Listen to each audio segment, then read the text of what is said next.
Astro lineage channel में आपका स्वागत है। आज हम बात करेंगे एक ऐसे योग के बारे में जो यदि कुंडली में है तो आपकी सफलता की गारंटी है। यह योग 3 या 4 ग्रहों को मिलाकर बनता है। अब आप सोचेंगे ये कैसा योग है। इस योग का नाम है सम्राट योग। सम्राट योग का ये अर्थ नहीं है कि ऐसा व्यक्ति सम्राट होगा। इसका सिर्फ और सिर्फ ये अर्थ है कि ऐसा व्यक्ति सम्राट की पोजीशन जैसा होगा। मतलब यह है कि उसके पास सुख सुविधाएं परिपूर्ण होंगी, जमीन जायदाद होगी और ये सब चीजें होंगी। अब ये इस बात पर डिपेंड करता है कि यह किस तरह से बन रहा है। अगर ये बहुत अच्छे, बहुत बली ग्रहों के द्वारा बन रहा है तो ये बहुत बड़ा योग देगा, और अगर ये कुछ ऐसे ग्रहों के द्वारा बन रहा है जो कि कमजोर हैं, डिग्री वाइज कमजोर हैं, नवांश कुंडली के अनुसार कमजोर हैं, तो फिर वो योग कम सफल होता है। कुछ लोगों ने ये पूछा कि क्या नवांश कुंडली का महत्व नहीं है, तो मैं ये कहूँगा कि नवांश कुंडली का महत्व है, लेकिन आपकी लग्न कुंडली में भी वो योग बनना चाहिए। अब ये योग नवांश कुंडली में भी अगर मजबूत है तो वो योग बहुत अच्छे से फलीभूत होता है, लेकिन प्रॉमिस तो आपको अपनी लग्न कुंडली में ही मिलेगा। अगर कोई योग का जो प्रॉमिस है वो लग्न कुंडली में नहीं है तो फिर आप ज़्यादा उम्मीद नहीं कर सकते।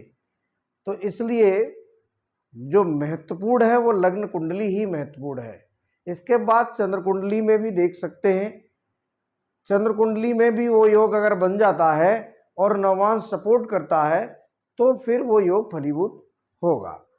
तो चलिए, आज मैंने एक कुंडली ली है जो कि किसी देश के राष्ट्रपति की है, और मैं नाम नहीं लेना चाहता। तो वो राष्ट्रपति क्यों बने, क्या ये योग उनकी कुंडली में था, तो ये हम देखने की कोशिश इस कुंडली में करेंगे। और मैं ये भी बताऊंगा कि ये योग अगर आपकी कुंडली में है तो किस तरह से बनता है। तो चलिए पहले इस कुंडली में ही देखते हैं कि ये योग इस कुंडली में कैसे घटित हुआ। आप देख सकते हैं कि ये सिंह लगन की कुंडली है। सिंह लगन में लग्नेश जो होते हैं वो सूर्य हैं। अब लग्नेश कोई भी योग घटित होगा तो उसमें लग्न को शामिल होना आवश्यक है। इसके बाद आप देखिए कि धनेश, जो धन से संबंध जो ग्रह है, इसमें लाभेश की आवश्यकता नहीं है। इसमें सिर्फ और सिर्फ धनेश देखेंगे, यानी कि धन भाव के जो स्वामी हैं वो कौन है। तो यहां लग्न और धन के 2 स्वामी हो गए। तीसरा स्वामी जो देखेंगे हम वो केंद्र का स्वामी। अब केंद्र में 4 केंद्र हैं। इन चारों केंद्रों में से सबसे जो बली केंद्र होगा वो कौन सा होगा, तो मैं अभी सबसे बली योग की बात कर रहा हूं। तो उसमें केंद्र और त्रिकोण का जो भी स्वामी होगा वो बली होगा, क्योंकि वो योग कारक होता है। तो अब इस कुंडली में अगर आप देखें तो 8 और 1 ये केंद्र और त्रिकोण के स्वामी बनते हैं मंगल। तो अब सूर्य होना चाहिए, बुध होना चाहिए, और कौन होना चाहिए, मंगल भी होना चाहिए। अब सूर्य बुध मंगल 3 अगर ये ग्रह हैं, इसके बाद चौथा ग्रह जो होता है वो है गुरु, क्योंकि गुरु 5 भावों का कारक होता है।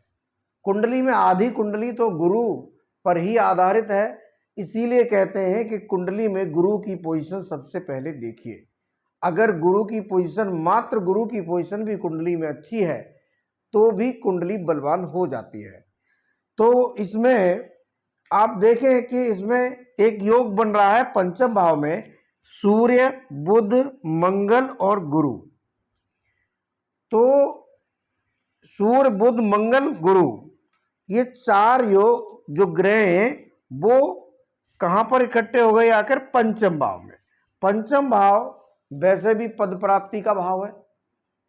पंचम भाव जो पूर्व जन्म से भी संबंधित है, तो यहां पर यह योग सबसे अधिक बली माना जाता है। इसके बाद माना जाएगा नवम भाव में, और फिर इसके बाद लगन में।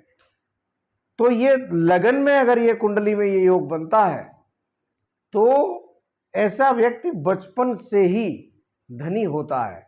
मैं यहां लिख देता हूं कि ये राष्ट्रपति की कुंडली है।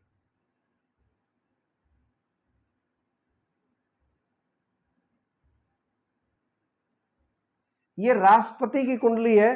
राष्ट्रपति जो होते हैं वो एक देश के सर्वोपरि होते हैं, मतलब प्रथम व्यक्ति।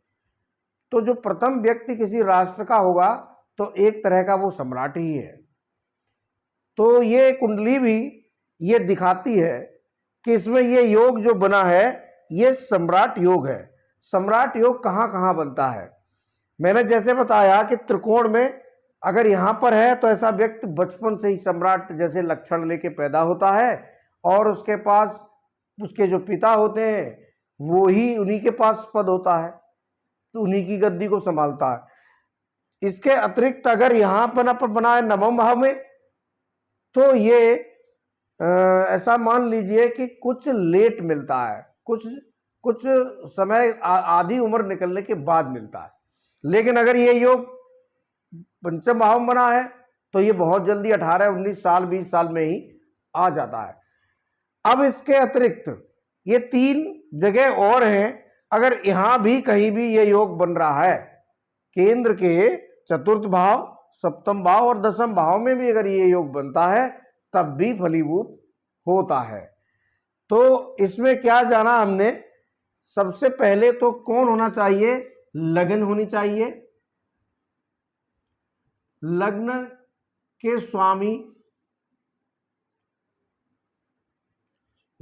स्वामी बैठे हों। इसके बाद आपका केंद्र का कोई स्वामी या त्रिकोण का कोई स्वामी। तो केंद्र के स्वामी हो। तो लग्न, केंद्र और धन प्लस गुरु। ये आपने देखा कि लग्न, केंद्र, धन और गुरु। अब यहां पर ये जरूरी नहीं है कि मंगल ही हो, सिंह लगन हो। लग्न कोई भी हो सकती है, और कोई भी ग्रह यहां धन के स्वामी भी हो सकते हैं। कोई भी ग्रह चतुर्थ या फिर दसम भाव पूरी लगन में हो सकते हैं। कोई भी योग कारक ग्रह हो सकता है।